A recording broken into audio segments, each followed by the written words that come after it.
Cool.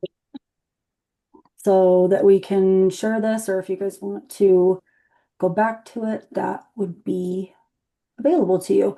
Um, thank you guys for coming, and hopefully this will be helpful.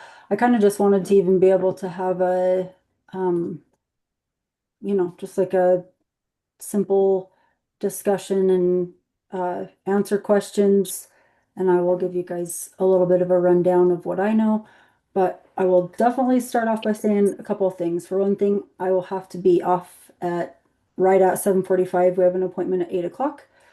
But then I don't work, just not going to look at the mess in the background. Um, also, I have to, disclose this is not medical advice. I am not giving medical advice. I am not even giving advice. I am just giving my opinions. I also, I don't have any medical training in any of this, and I do want to disclose I am an affiliate for a peptide company.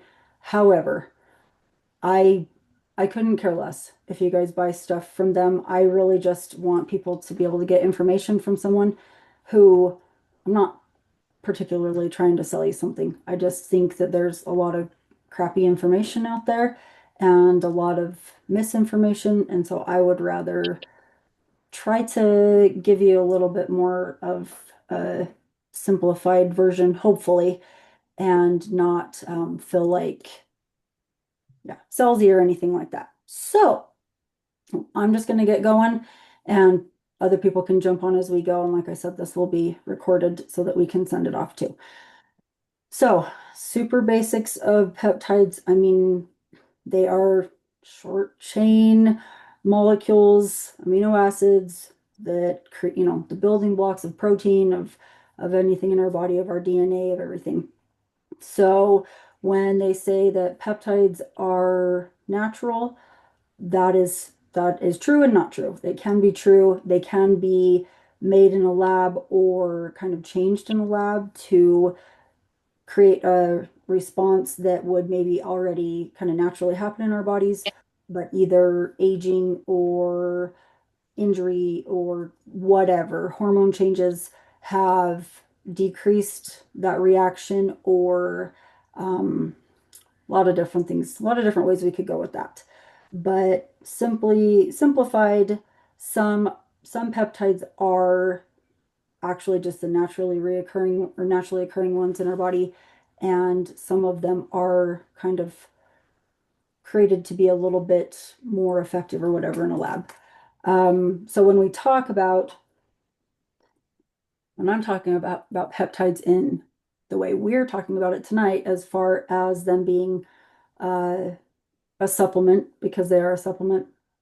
I am meaning uh, it's lyophilized powder that is dry when you receive it and has to be reconstituted. We'll call it backwater, and it does have to be they have to be injected. So there's a lot out there, anything with the supplement industry, they're going to take advantage of what is popular, what is working, well, most of it doesn't work, to be honest.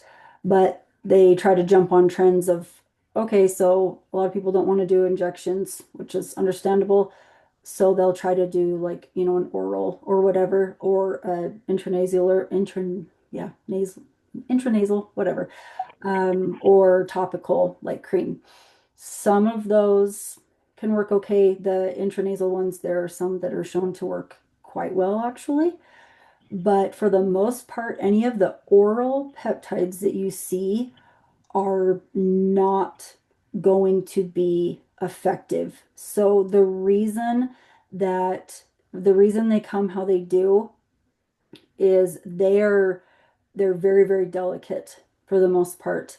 You even have to be careful reconstituting them and everything like that. So they're not going to make it through our digestive system and actually be able to work throughout our body, if that makes sense. So the reason that most peptides are injected is because that is the only way they can get into your body and actually go to work instead of just getting degraded in your digestive system. So when we talk about peptides, this can mean like insulin for diabetics. Pretty much everybody probably knows about, all the weight loss ones. So there's like the GLP ones that are like, so semaglutide, tirzepatide, and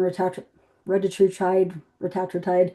Um, Semaglutide you usually know as Ozempic or Wegovy, and that's just the different labeling for diabetics, or it's just how they label them differently.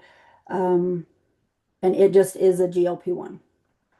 Tirzepatide is a GLP-1 and a GIP, so it hits two different mechanisms basically. And then retatrutide is in its last stages of testing with like through the FDA and everything right now. So it's not technically available on the market right now from like compounding pharmacies. It's not supposed to be. So that's where kind of what I'm doing comes into play, because very few peptides are actually available for like from compounding pharmacies, available through like an actual doctor. There's some that will be more available through like a med spa type clinic or something, but there's just a gray area there right now because the FDA, it does not have them approved as a whole, or even like very many of them to be used in humans. So that's kind of something that they're working on. So you might have seen there's like a big list of a whole bunch of them that they have put back into trials, which is awesome. So all of these don't necessarily have, some of them have a lot of human data, a lot of them do not. And so another thing I really just want to make sure everyone is super clear on is when we're talking either the GLP-1s or a whole other host of peptides, and we'll talk more about the different ones in a little bit. Um, it's really important to know that a lot of them do not have long-term data. So that means they've maybe been tested on humans, or they've been tested in rats or human cells, but the long term of what effects could come with them isn't necessarily there. So, as with anything, there are risks, of course, involved. Again, some have more data than others, but just something to be really well aware of. Um, there are a whole bunch of different peptides used from anywhere, like I said, the weight loss and blood sugar control ones, like a GLP-1. And then there's anti-inflammatory, there's ones that help rebuild like soft tissues and just different parts of your body. So like BPC 157 is a really popular one that a lot of people take, and it is a better researched one. There's a little bit more data on ones like that, but there are even ones that people use for just like skin renewal and rejuvenation, wrinkles, uh, acne, things like that. There's a ton of them, and I'm not even going to pretend like I know about all of them because I do not. However, I I did want to be able to help people with questions rather than just getting on, like a Reddit forum or something like that. So I am part of a community that like I have to pay to be in this community, and there's quite a bit of good information in there. So I kind of hoped that even though I don't know everything about all of them, uh, I still want to be a resource to help people, just be able to get good information. So that was a lot of information for a minute. I want I want you guys to like ask questions. So does anybody have any questions they want to start off with for now?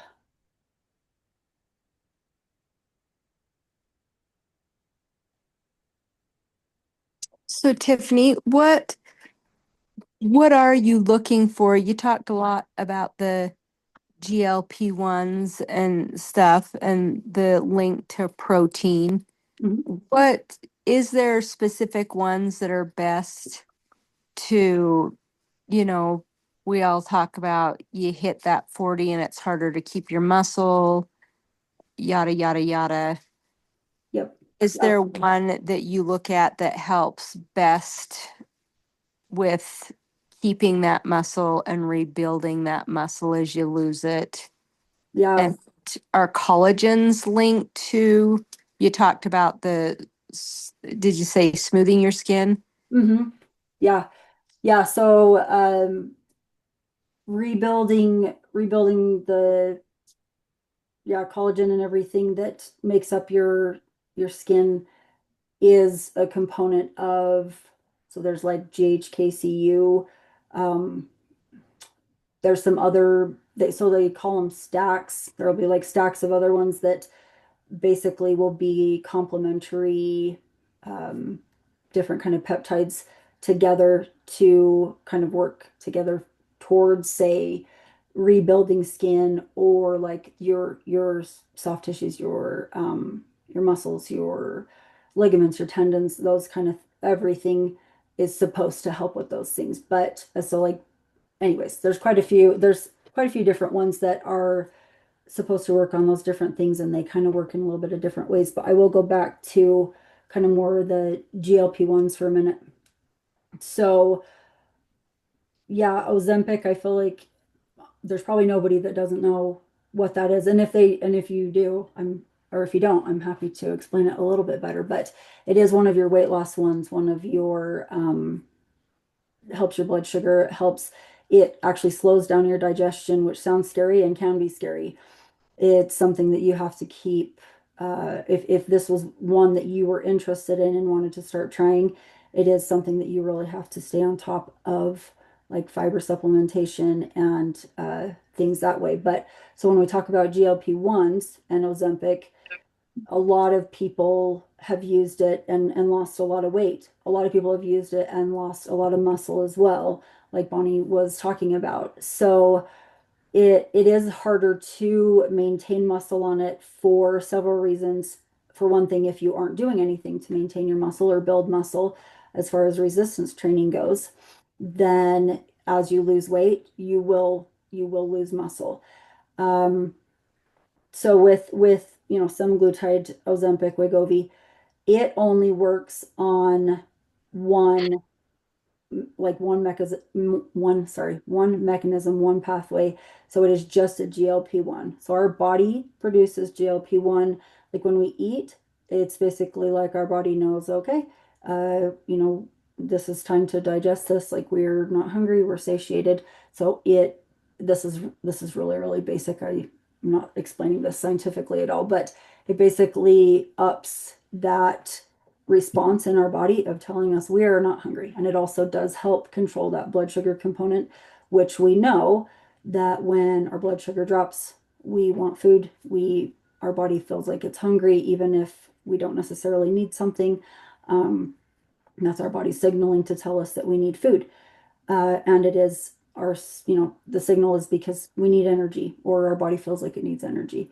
So it helps with those things, and that's how it helps control appetite. So then if you look at like tirzepatide, so it works on two of the pathways, you could say, which is GLP-1 and GIP.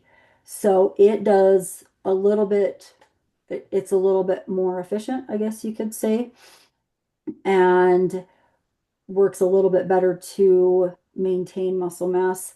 However, retatrutide, which is the one that is in the phase 3 clinical trials right now and not technically available on the like the FDA market yet, it actually has a third component, and it so GLP-1 GIP, and glucagon. So glucagon is what your muscles like to help them build, is what we'll say.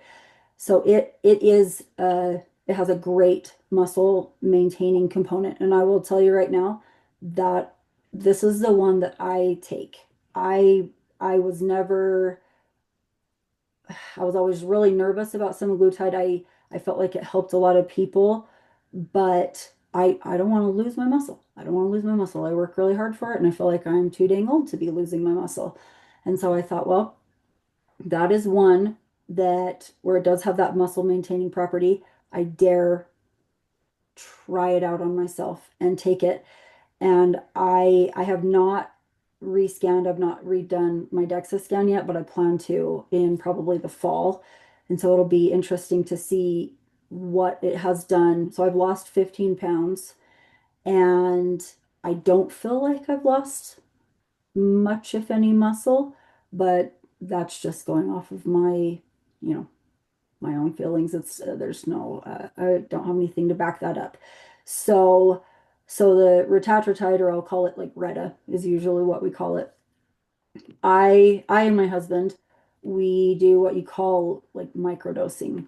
We take very, very, very small doses because it is one that it does slow your digestion. It does, cause these reactions in your body, so it can make you a little nauseous. And if something's going to make me nauseous, if something's going to make anybody nauseous, it's going to make me nauseous. Unfortunately, my stomach is pretty sensitive, and I have not one time have I been nauseous on Retta. And we started it in April. We started it in April.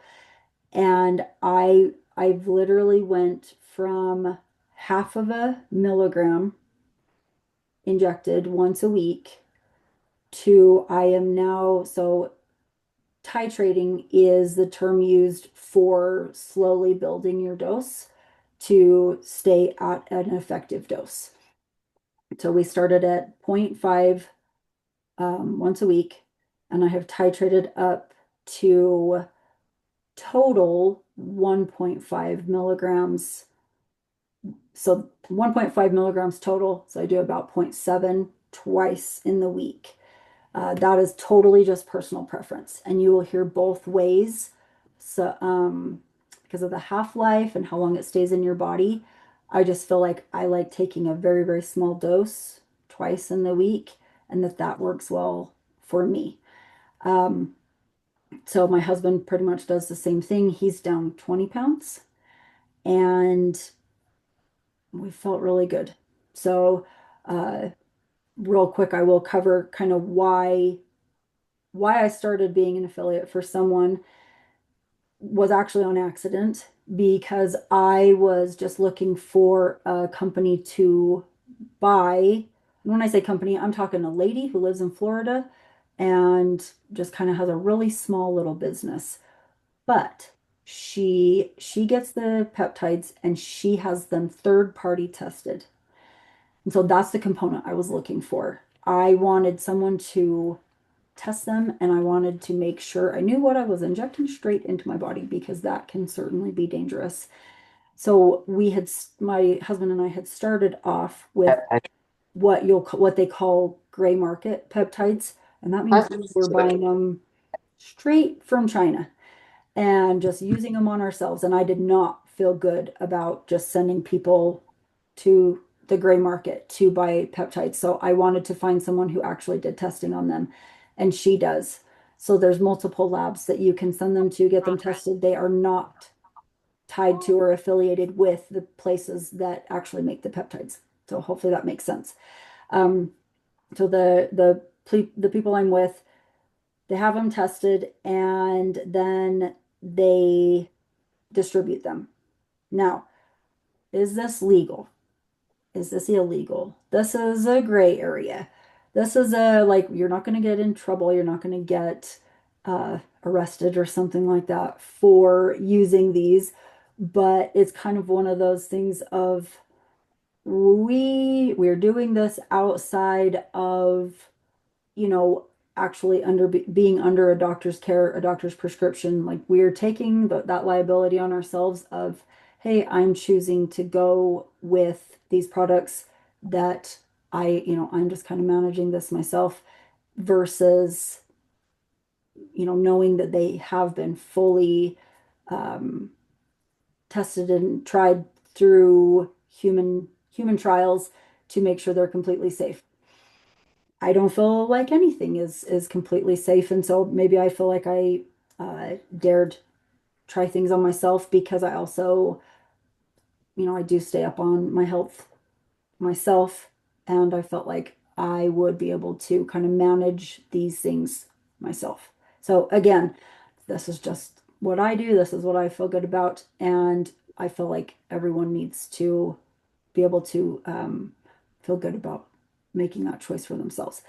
So I we started going through her so that we had a place where the peptides were tested from. Now I'm only on Retta. I only use Retta and I use it, like I said, microdosed to help just to help control my appetite because I definitely have like that food noise thing people talk about. I I have no off switch. Yes. I eat all the time.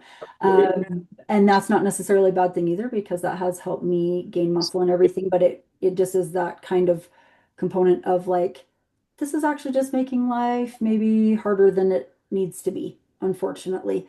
And so for me, it felt like a good trade-off to be able to have a little bit of a reduced appetite and feel like I could focus on other things in life. And that is how I have felt it has been. So Nothing. hopefully that very roundabout answered that question.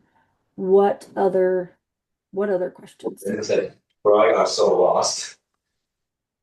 Sorry, Aaron, I muted you. What other questions do you guys have?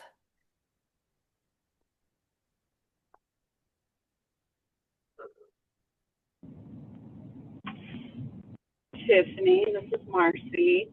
Hi. Hi. So, um, are you still like tracking your food, your calories while you're doing this to make sure that you're getting enough food and protein? Um, how are you doing that? That's a really good question. So, especially Marcy or anybody that has been coached by me on here, I know there's at least a few of you. Um, I do still partially track. I don't completely track everything I eat. You're good, Aaron. Um, I don't track everything, but it is still really important to get your protein in because you know, these like peptides can only do so much. If you're working fully against them and you're not resistance training, excuse me, and you're not eating protein, then it's you're not going to be able to expect to maintain your muscle while that weight is coming off. Like you will eventually lose muscle too, maybe not at the same rate as like Ozempic, but you definitely should expect muscle loss still. So yes and no. I track some and kind of I have done it for so long that I still kind of know where I'm at um calorie wise ish. I also feel like, I'll have some days that I am really hungry and some days that I'm not very hungry at all. And so that is kind of that like intuitive eating thing that would have never in a million years been something I could have actually followed with a good outcome before. And now it is almost like my body does eat a little bit more intuitively, not completely. I do still need to like, make sure I get protein in and specifically have very simple grab and go protein things, just like any of you have coached before. We know how important it is to have those grab and go kind of protein shake or things put in our diet. However, I also the data keeps coming out that we do not have to have our protein as high as what we've thought in the past, which I hope I've always been a fairly moderate coach as far as not making people get go super crazy on their protein. So do not need to go crazy on your protein. Just find like a good minimum and then figure out ways to get it throughout your day. Because another thing it definitely does with me is I'm not eating big meals. I'm eating portion meals how they should be. How they should be as far as being able to get in some good nutrients, get in my protein, get in kind of my overall calories. But before it would have been like that wouldn't have filled me up, if that makes sense. So it just helps me be able to stick to more of where I should be on a calorie level. So it's partly intuitive, partly tracked. Hopefully that makes sense. What other questions do you guys have? Yes. Thank you, Pip. Oh yeah, for sure. I know that it's kind of new, but is there any like long-term projected complications with your body naturally producing chemicals from this if you continue to take this for a long time? That's a really good question. So if we're talking about peptides that are available as a whole, I mean, I couldn't even list off how many there are uh, on the market, not obviously not like the FDA market, but there are a ton. And so what I kind of instantly think of when you ask that is like a growth hormone. So there's several growth hormone promoting peptides. Now that would be one where you have to like cycle it. So it's something that you're on for so long, off for so long, and you know it's not going to be maybe something that you do forever, or you're doing it for a certain purpose. So, like a growth hormone one, it can make it to where your body creates less of its own growth hormone. That could obviously cause problems.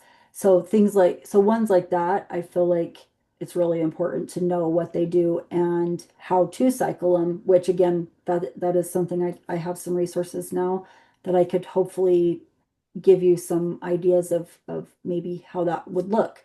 With your GLPs, as far as all the data that I have seen so far, those don't seem to mess with your own production of the, of these peptides in your body. It is just while I'm on this is having this reaction. And then when I go off of it, my body stops responding the way that it did on it, of course, which makes sense. So that is a lot of people's concern with getting on a GLP, losing weight, and then being able to maintain it. So the idea of, okay, am I going to have to be on this forever, or am I going to be able to get off of it? Well, that all boils down to what you're able to maintain on your own. So, like for me, I really just plan on kind of super low dosing it, probably, I mean, I hate to say forever, but for the foreseeable future. I do not have negative side effects that I have really seen so far, as long as I do stay on top of kind of like my water, my fiber. So I plan to just stay at a really low dose, or at least kind of, cycle back and forth. If I really want to go into like a muscle building phase, I would go off of it. I would need to, because that would be hard for me to get in like a lot of food if that was something I chose to do. Now, there's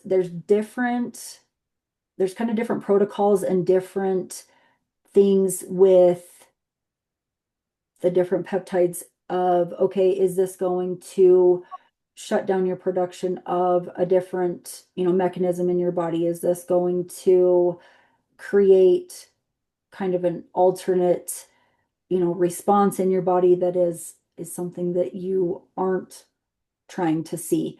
Um, Again, the list of peptides as a whole is so varied that there that is that is a concern, that is a valid concern, and that's something that basically you'd need to look into for kind of each individual peptide, I would say, as you decided to you know, that was one you wanted to bring on. So that was kind of a non-answer, and I apologize, but it kind of depends on which peptide you're looking at. And we've talked mostly about GLP-1s, so I hope it's not totally confusing, but I realize it probably is a little bit confusing because there are a lot of different peptides that do a lot of different things. So that's kind of the best way I can answer that. Hopefully that was an answer at all.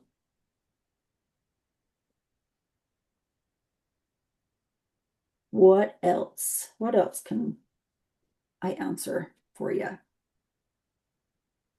Do you also work with the, I think it's the GHKCU peptide? GHKCU. Like, Um, yeah. I know a lot of people who are on it. It's actually one I would like to take, and I can get more information on that one.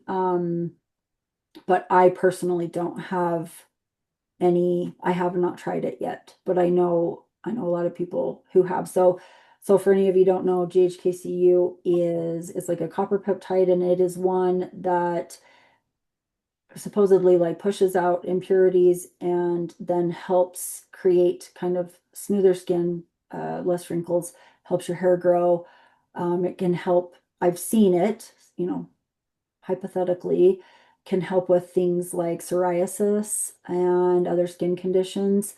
So that's actually a really promising one that I think is a really exciting one. And luckily, it is one of the ones that they pulled back into the research phase with, all of the FDA stuff and everything, which we like when the FDA has all the testing done. So even if we don't care to get it through them, because this is a lot cheaper. So that's something else I'll say is I know my one of my sister-in-laws was looking, so her husband was on tirzepatide and for like through a doctor on tirzepatide for management of, diabetes and things.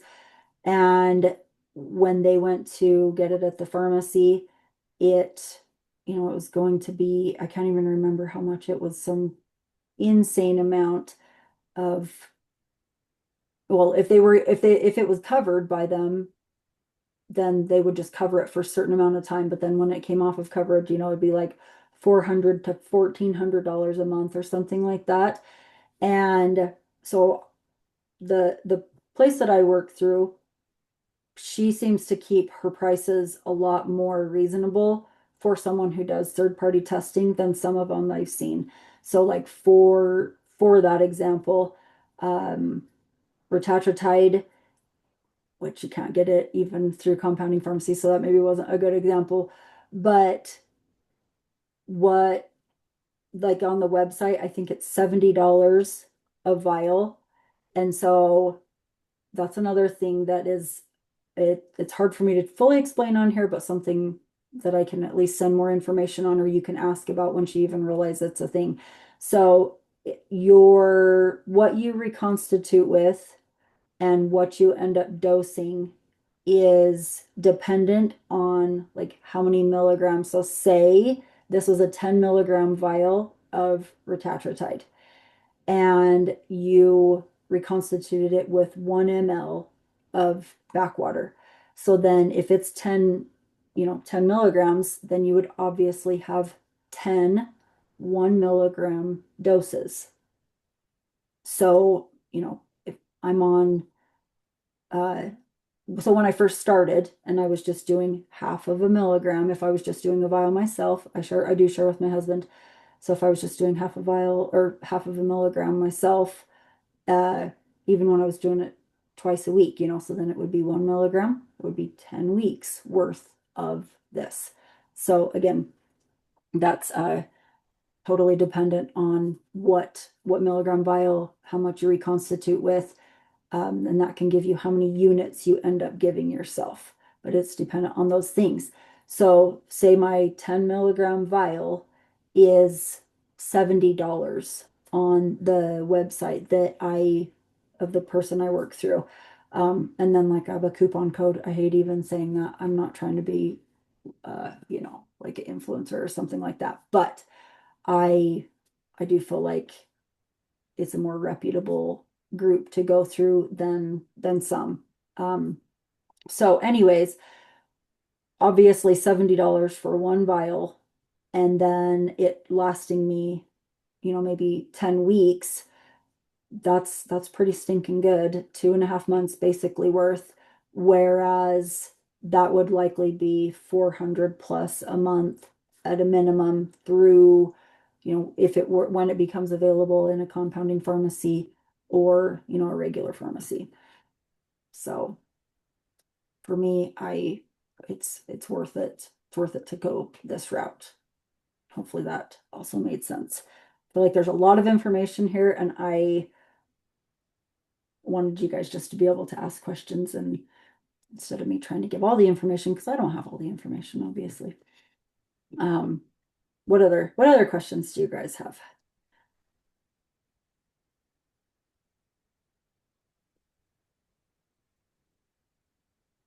It's Marcy again. Have you used the anti-inflammatory or have any information on that? Okay, so like BPC 157. Yes.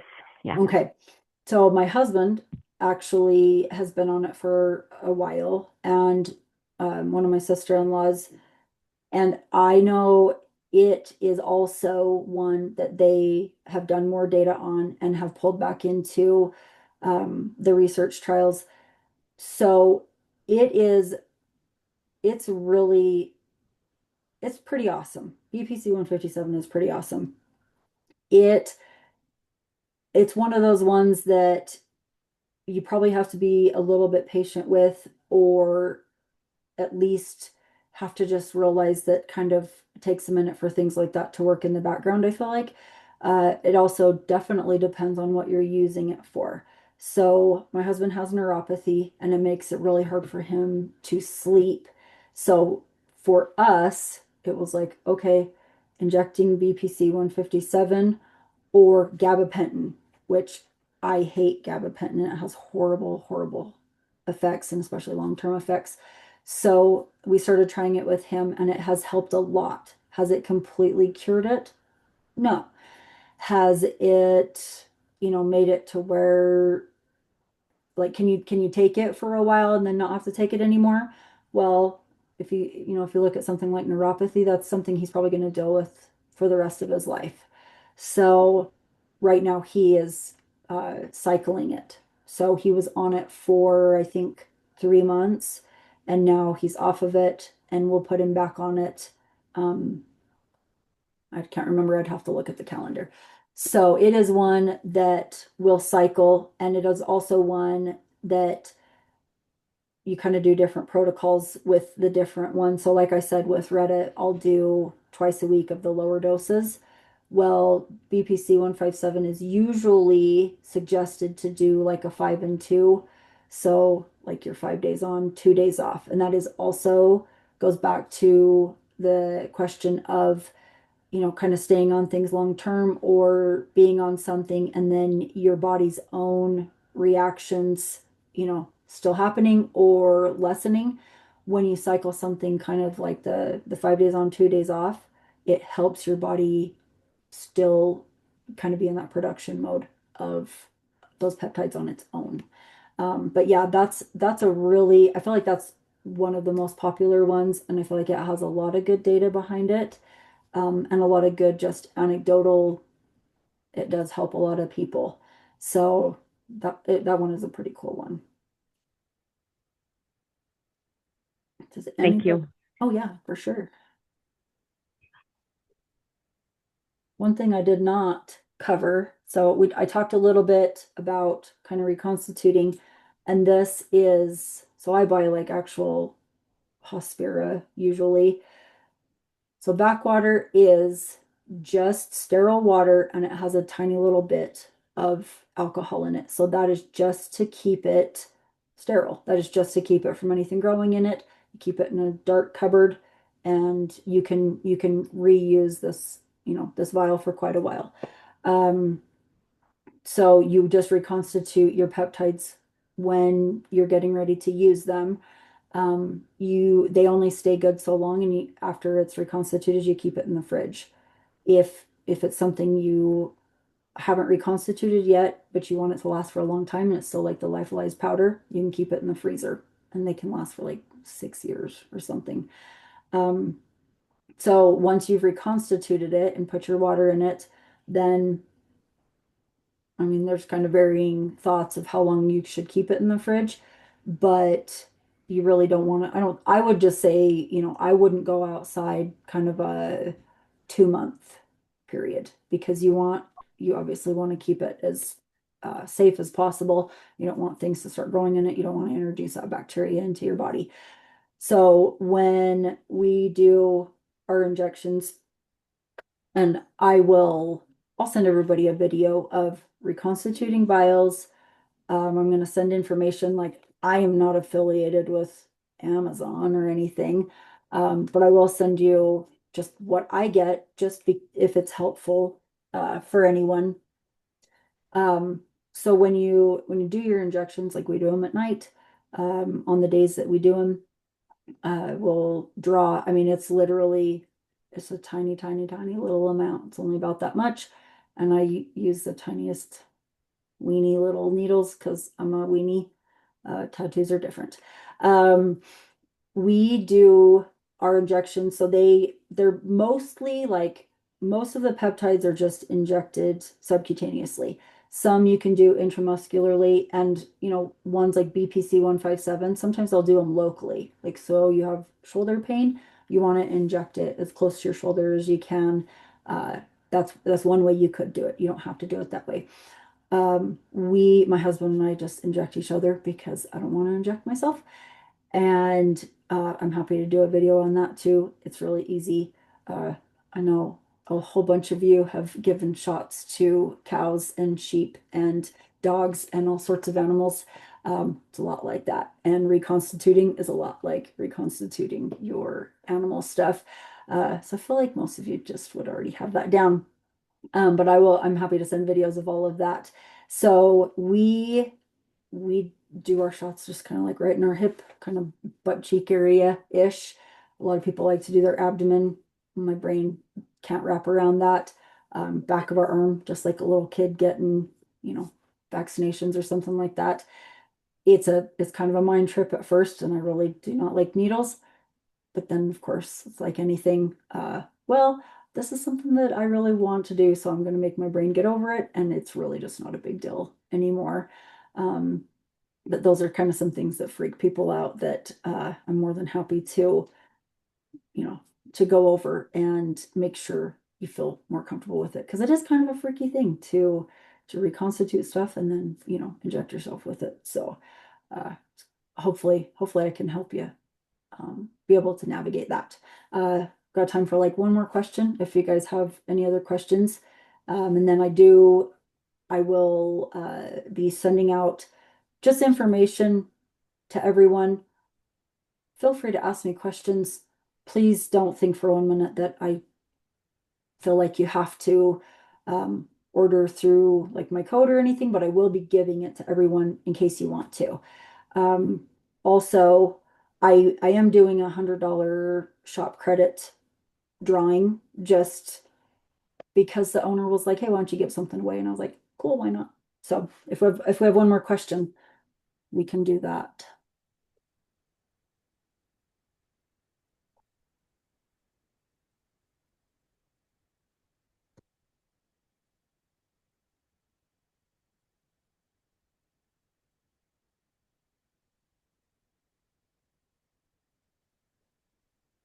Are we good? Okay, one more thing I didn't say is when we talk about these, we do call them like research. So like research peptides, research chemicals. That is just for the fact of these companies that's how they're covering their butts. They're saying, we're not suggesting that you inject these into your body. but whatever you do with them once you get them is up to you, not us. Okay. So that's why they are labeled like that, or that's why you will see that information like that on the websites or on, you know, TikToks, anything you watch that has information on them. That's their research grade. Just means you know they have not gone through FDA approval and all of that, and just basically like you're on your own with taking the liability for that. Um, I will send a lot of this information, the link to rewatch this if anybody wanted to do that. Please feel free to, message me, email me other questions you have, because I realize that this was kind of just like a blah of information. And we might keep doing these if they're helpful for people. But otherwise, I will be sending out information, probably be more like tomorrow night-ish, so that people have kind of some of what we've said here, some of the resources that I talked about, and then yeah, you can just ask whatever you need to from there. So I really appreciate you guys coming and asking questions and being part of this. So hopefully we can find something that will help any of you that decide you want to go forward with trying this. So other than that, I hope everybody has a good night.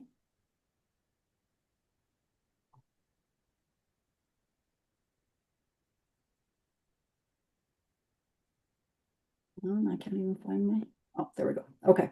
All right. Thanks, guys. We'll talk to y'all soon. Thank you, Tiffany. Thank Good info. you. Thank you. Thanks.